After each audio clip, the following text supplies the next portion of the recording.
I'm Anil Kumar. Here is a video for my students who want to understand how to add and subtract rational expressions when they have different kinds of denominators. So I've taken up this example where you'll find that the denominator of the first term is 8xy, the second term is 1 if nothing is written, and the third term is 6x squared. Now how to, in this case, subtract them? So basic strategy is to find the lowest common denominator, right? Lowest common denominator will be seen from the denominators given to us. 8 and 6 are the numbers. So what is the lowest common multiple for 8 and 6?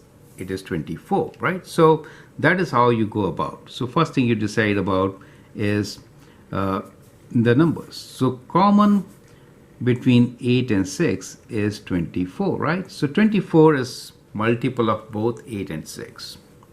Now as far as x is concerned, we have x and we have x squared. So the lowest common denominator could be only x squared. For the y's, we have y here but none here, so y. So product of these three basically becomes the lowest common denominator, right? So we have decided that we need 24x squared y as our lowest common denominator. So we can write this lowest common denominator as equal to 24x squared y. Now that's the first step. The second one is, once you know 24x squared y is your lowest common denominator, you have to get it in all these denominators. How do we do so? So first let me copy the first term. It is 2x plus 3y squared over 8xy. Now to get 24, I have to multiply and divide by 3, right? So because 3 times 8 is 24. Now since you want to multiply and divide by 3, it's kind of multiplying by 1. It doesn't really change anything, right? So, and now we also want x squared. We have only x, so we'll multiply and divide by x also. As far as y is concerned, it's already there. So this much will ensure that we have lowest common denominator in this case of 3 times 8 is 24, right?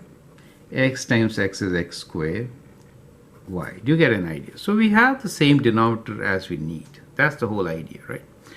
And the numerator, which is 2x plus 3y squared, will be multiplied by 3x.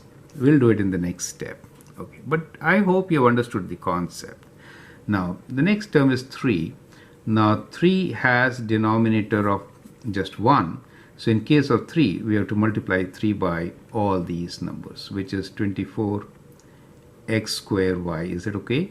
And we'll get 24x squared y in the denominator.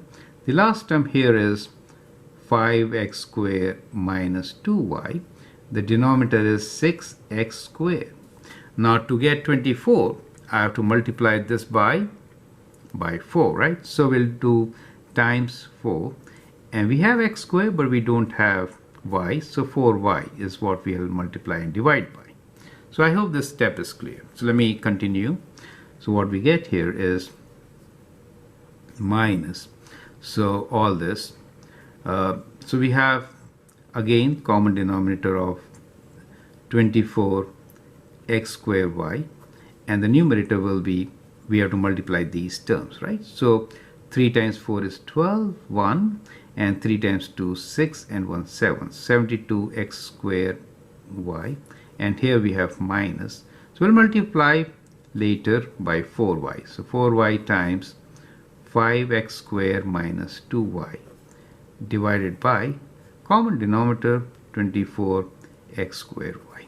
So that is the first step to understand. So ensure that you have common denominator, right? So now let me write this as a big thing here, and the common denominator is 24x squared y.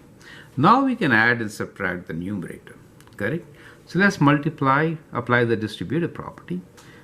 3x times 2x gives 6x squared, and then with this 3 times 3 is 9, and then we have xy squared. Here we have minus 72 x square y, and then 4y times 5, 20, x square y. Negative negative makes that positive. So 4 times 2 is 8 y square. So we get this term. Now at this stage, you can combine the like terms. So we have 6x square. We do not have any other x square. So we'll write this as 6x square as such. 9xy square. So we don't have xy square either. So we'll write this as plus 9xy square.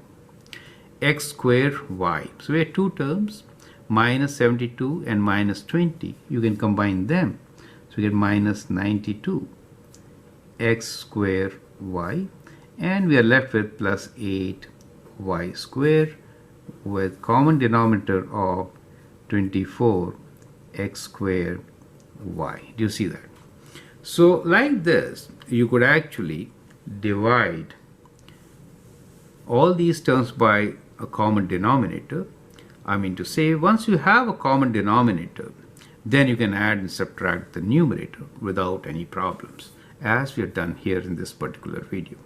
So I hope you understand the concept that if you are adding or subtracting rational expressions, you need to identify the lowest common denominator.